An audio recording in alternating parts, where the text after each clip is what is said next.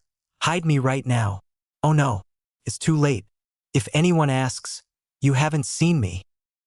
Naruto quickly jumped into a trash can next to the group. "Huh." A few moments later, a woman with red hair walked around the corner and walked up to them. Team 7 was slightly scared because she carried a cleaver in her hand.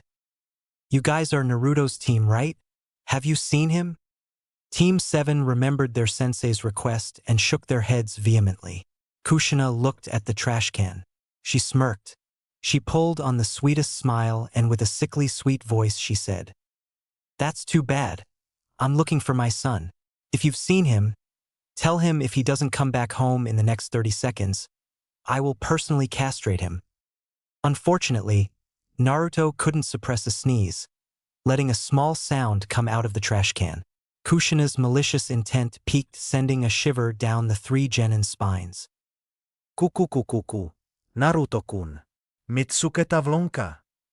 And I found you. Inside the trash can, Naruto flinched and started panicking, but it was too late. Kushina raised a fist and smashed the trash can to the floor, leaving a crater and an unidentifiable hunk of metal in its place. Naruto managed to flash out just in time, but not far enough. Kushina quickly grabbed the scruff of Naruto's collar and dragged him away. Naruto flailed at the grip, reaching for help from his students. All in vain. Silly boy, you didn't think you could hide your little Ika series from your mother, did ya? Jiraiya will hear from me. All of you damn perverts. Databane. Out somewhere in Kumo, a white-haired sage sneezed. The three genin were still shocked in place at the exchange that just occurred in front of them. Their Jounin sensei was panicking and then practically kidnapped. What the hell just happened? Sasuke emptily broke the silence, eyes still wide open. I think that answers our question. Naruto-sensei is scared of his mom. A valid fear at that. The two other genin nodded fervently, shaking in their places.